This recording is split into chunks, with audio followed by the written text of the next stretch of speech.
ನನ್ನ ಸಾಧನೆಯ ಆ ಪ್ರೇರಕ ಶಕ್ತಿ ನಮ್ಮ ವ್ಯಕ್ತಿತ್ವವನ್ನು ಬೆಳಗುವಂತಾಗಲಿ.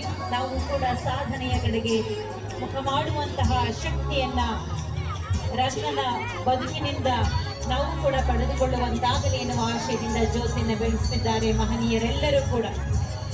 ಬಂಧುಗಳೇ, ಕನ್ನಡದ ಭಗವದ್ಗೀತೆಯನ್ನು ಕೊಟ್ಟಂತಹ DVG ಅವರು ಮುಧೋಳಕ್ಕೆ ಬಂದಾಗ ಹೆಜ್ಜೆ ಹೆಜ್ಜೆಗೂ ನಮಸ್ಕಾರವನ್ನ ಮಾಡ್ತಾ ಇದ್ರಂತೆ ಈ ಮಣ್ಣಿಗೆ. ಜೊತೆಯಲ್ಲಿದ್ದವರು ಕಾರಣವೇನು ಅಂತ ಕೇಳಿದಾಗ ಇದು ಕವಿ ಚಕ್ರವರ್ತಿ ಗದಾ ಯುದ್ಧವನ್ನ ಕೊಟ್ಟಂತಹ ಈ ಪುಣ್ಯದ ನೆಲವನ್ನ ಮುಟ್ಟಿ ಮುಟ್ಟಿ ನಮಸ್ಕಾರ ಮಾಡೋದ್ರಿಂದ ಆ ಪ್ರತಿಭಾ ಶಕ್ತಿಯಾದರೂ ನನ್ನೊಳಗೆ ಆವಿರ್ಭವಿಸಬಹುದೇನೋ ಎನ್ನುವಂತಹ ಆಸೆಯಿಂದ ನಾನು ಈ ಮಣ್ಣಿಗೆ ನಮಸ್ಕಾರ ಮಾಡ್ತಾ ಇದ್ದೀನಿ ಅಂತ ಹೇಳಿದ್ರಂತೆ. ಅಂತಹ ಪುಣ್ಯದ ನೆಲ ಮುಧೋಳ ತಾಲೂಕು.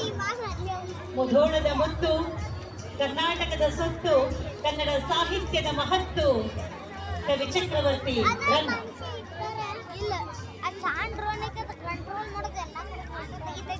ಜ್ಯೋತಿ ಬೆಳೆಸಿದಂತಹ ಎಲ್ಲ ಮಹನೀಯರಿಗೆ ಅನಂತ ವಂದನೆಗಳು.